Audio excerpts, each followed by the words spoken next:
goodbye to the crown. Goodbye to the dear old mum, mummified on gin and rum. Smile and wave and just play dumb. Goodbye to the crown.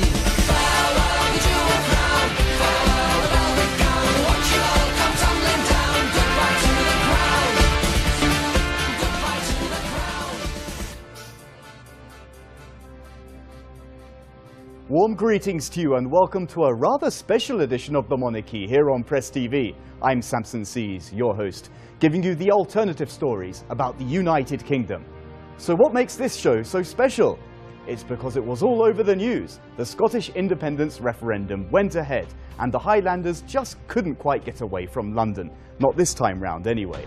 Put the kettle on, grab a tea and stay tuned, because what you're about to see and hear will not be aired on corporate television networks. We intend to look at all the parties involved and how the outcome of Scotland's vote has affected those parties. Enough chit-chat, let's begin.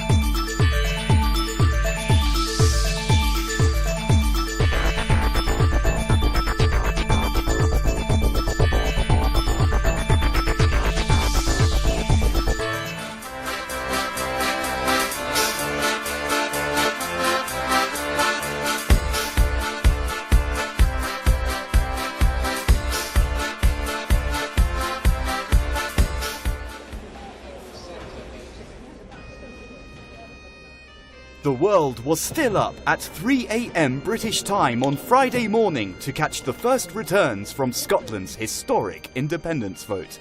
Everyone wanted to know. The indie bug is a global one for sure, and there is no bigger trend right now than the trend toward autonomy. It will break down hundreds of redundant imperial borders and will be the source of endless strife as the world tries to let go of 19th and 20th century constructs. The world was definitely watching Scotland. From a global perspective, it seemed like 100% of the world was pulling for a Scottish yes, even if just less than half of Scots were. In the end, the no campaign took the yes by a 10-point margin, we are told, 55% to 45%. For the no crowd, it was a real kitchen sink moment.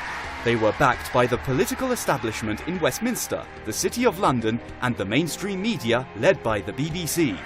Expectedly, Prime Minister Cameron came out swinging, as did Tony Blair's former sidekick and banker puppet Gordon Brown became the tip of the spear of the no campaign. Captains of industry, celebrities, and every conceivable expert you can imagine was wheeled out 2 weeks before the vote on every TV and radio programme. It was also hard not to notice the multi-million-pound public relations campaign behind it. They managed to rebrand the word no to better together. They laid out a full range of slogans from the polite no thanks to the typically cautious vote no, it's not worth the risk. The Queen tried to weigh in but didn't really. All she could manage was her hope that an enduring love of Scotland will unite Britons. US President Barack Obama couldn't resist either, welcoming the Scots' decision to stay in the UK and NATO. I'm delighted with the result. A good deal of relief for someone who served as Foreign Secretary for 4 years. I know how dismayed our friends and allies around the world would have been if the United Kingdom had broken up. The desperation on the part of London's establishment was pretty visible, as fear-based scenarios were deployed in ways not seen before. Deterrence ranged from the reserve. It's probably not a good idea to a more abrasive. Pensioners will lose their pots, and the country will be plunged into debt, or banks, profits, and jobs will flee south, and rounded off by outright scaremongering by British Prime Minister David Cameron, who ranted that a yes vote would attract a wave of violent Islamic terror north of Hadrian's Wall. Over the last few weeks, we have seen a scare and a fear of enormous proportions, not the scaremongering directed at the Scottish people, but the scare and the fear at the heart of the Westminster establishment as they realised the mass movement of people that was going forward in Scotland. Not surprisingly, there were numerous reports of election and voter fraud, which is par for the course in Western democracies these days. Sadly, not much will come of these reports other than further denting public confidence in our famous democratic values in the West. The story is far from over. Aside from a potential British constitutional meltdown, Devomac's full fiscal autonomy for Scotland is still very much alive and well, and might further fuel a constitutional crisis for Great Britain. The experts are saying that it will create uncertainty for business, and the ripple effects could be very significant. I'm proud of my country, I'm proud of my people. We've excelled in this fight for social democracy, and I think we've shaken the political establishment of Westminster. This is the politics of the people. This is not the politics of the politicians in Westminster. This is the politics of the people. And I think that's what Scotland has shown. Yes and no, and I think that's our gift to England. The decision has been taken, but it is very clear that arising from that decision, the United Kingdom will change. And I think there is a recognition amongst the main political parties in the United Kingdom that the present arrangements that we have in the United Kingdom, I was almost going to say, are not fit for purpose, but it is fairly clear that they do need to be changed in a way that takes into account the present day realities. A conversation has taken place over the last 15 years in 3 different rooms.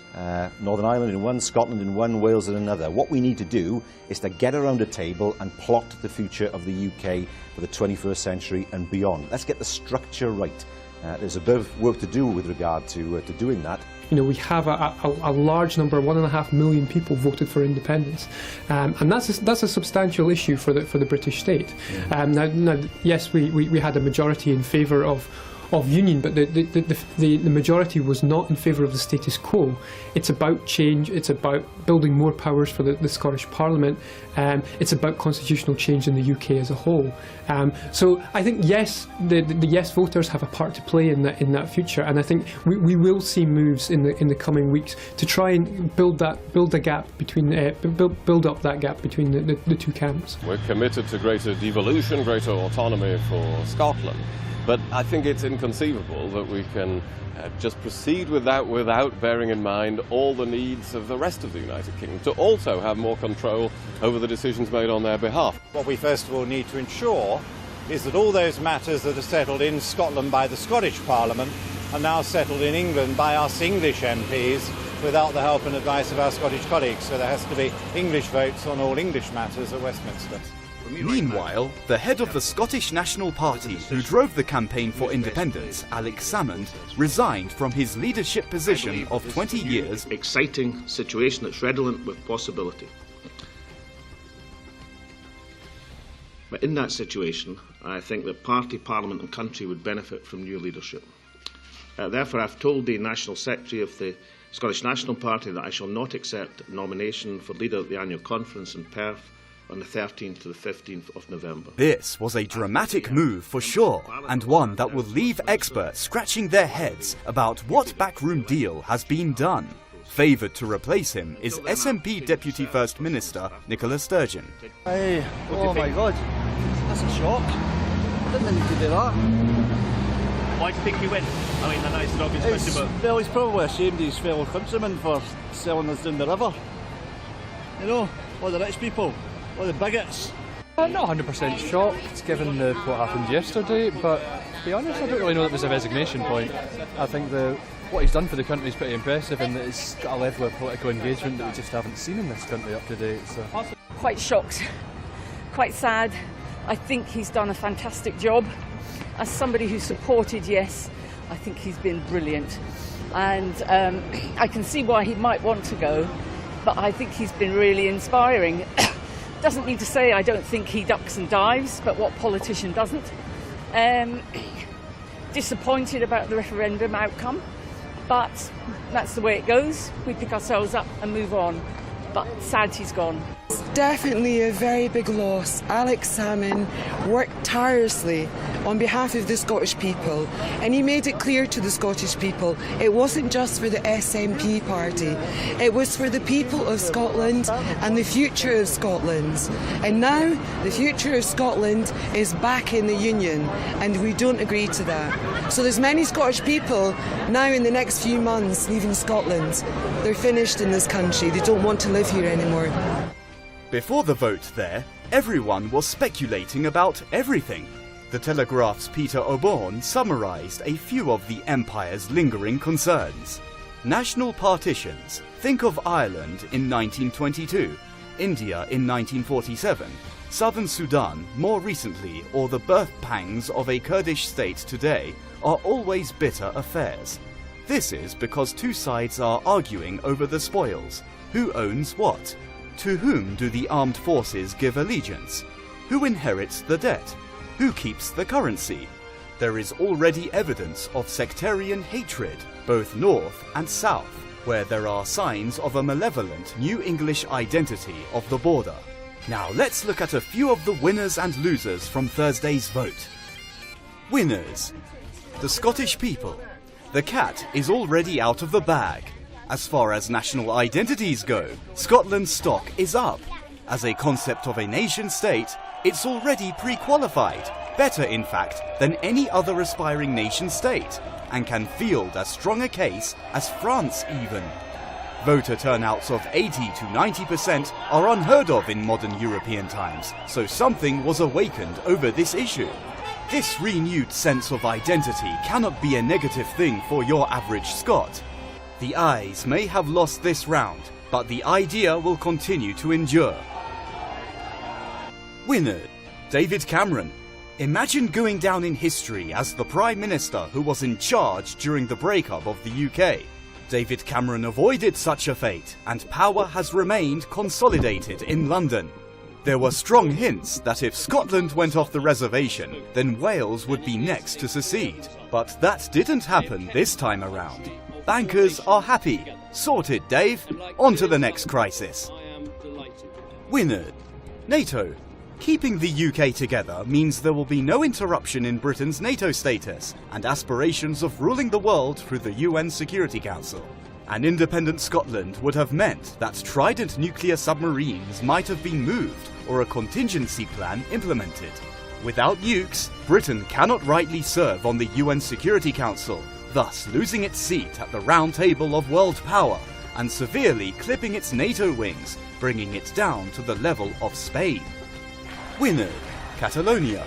Among the team of international election observers in Scotland were a team of Catalans. They watched and learned, and will no doubt be applying their knowledge back in Spain during the run-up to their own independence vote this November. Despite the no result in Scotland, the whole exercise will only encourage the Catalans as they prepare to lock horns with their masters in Madrid.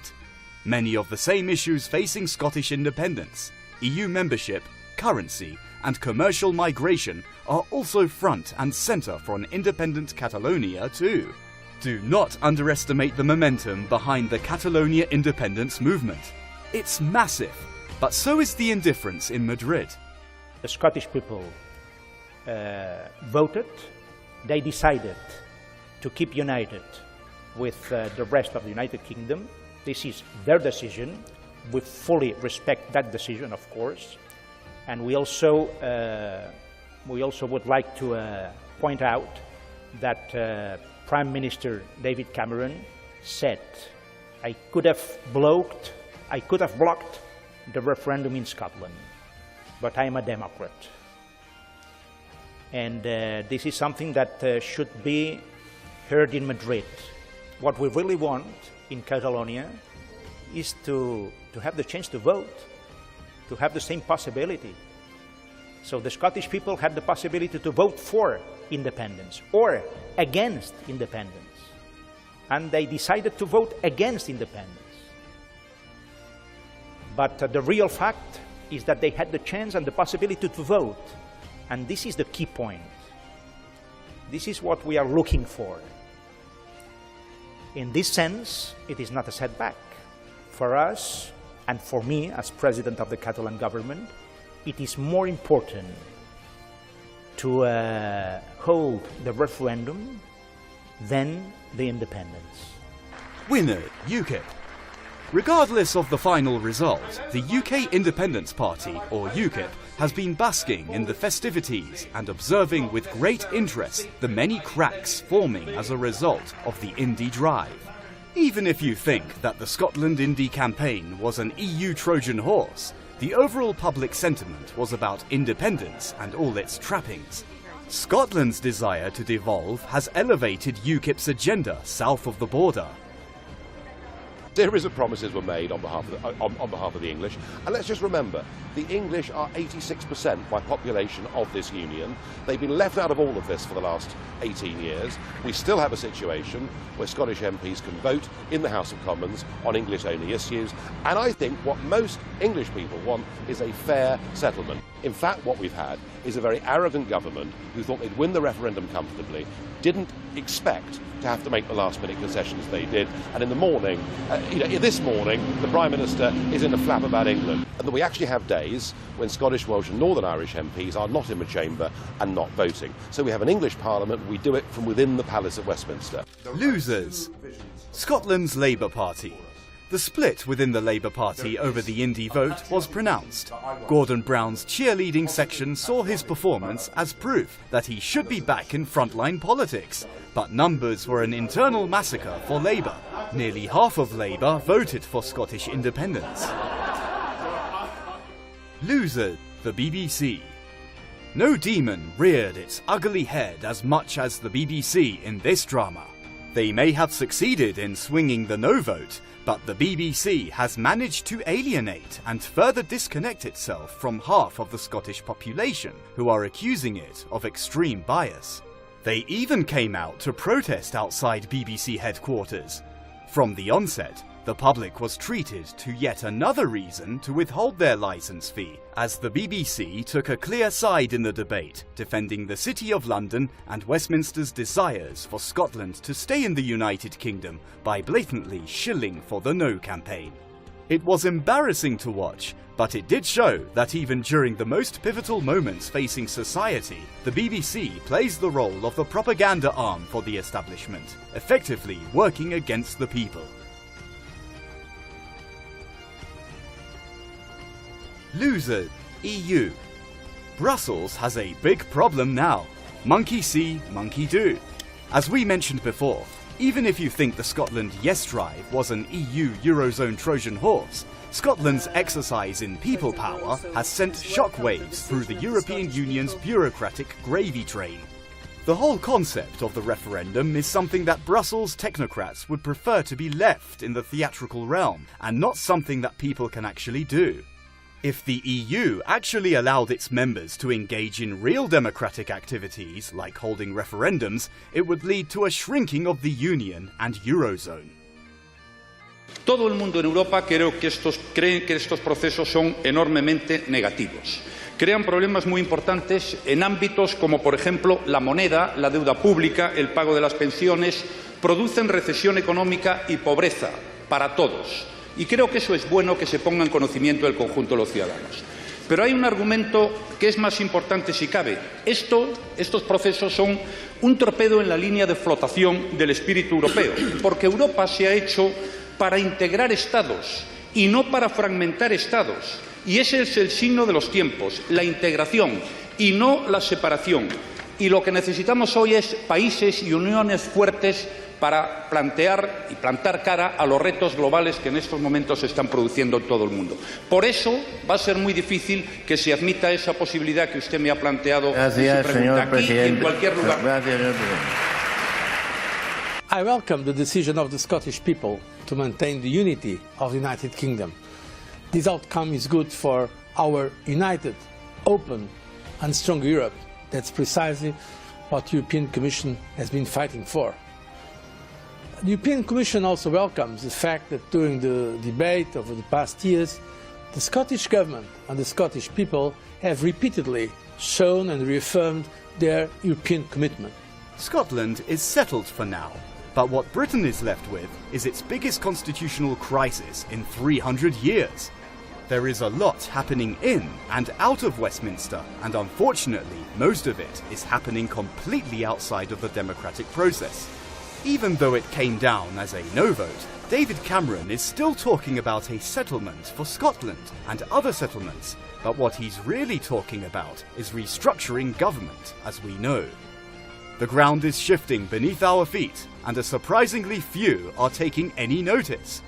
But you won't read about that in the Times or hear it on the BBC.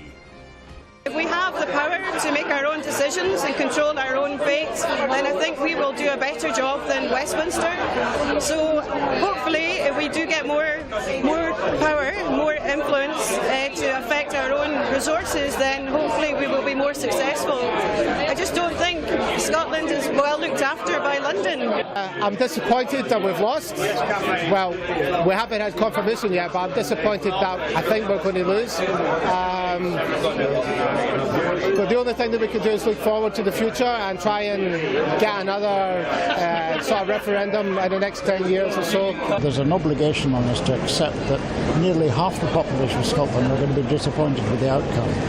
So that does put the pressure on the promise that you referred to by the three party leaders.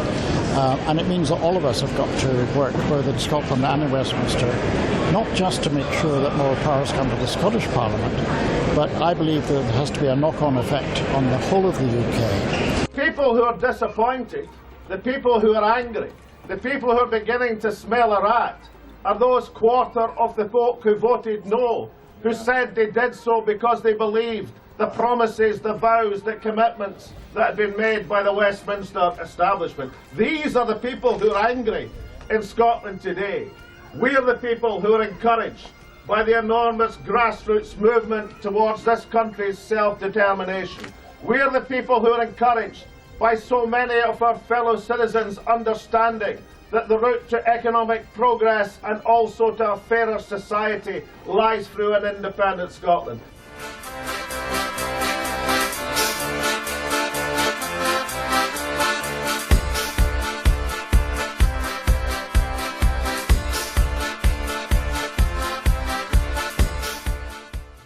And that's the way the cookie crumbles. But this isn't over.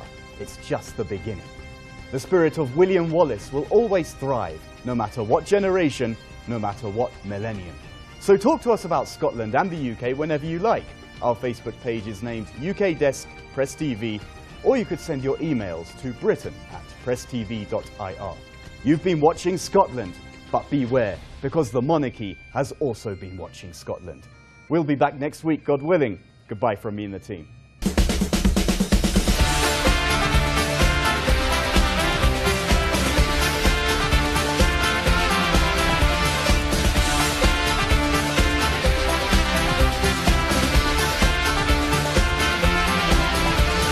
Poacher come with his poacher's gun, out in the woods to shoot someone. My lord, your time has come, right between the eyes. Felled his master not by chance, away with pomp and circumstance. Come join our merry dance.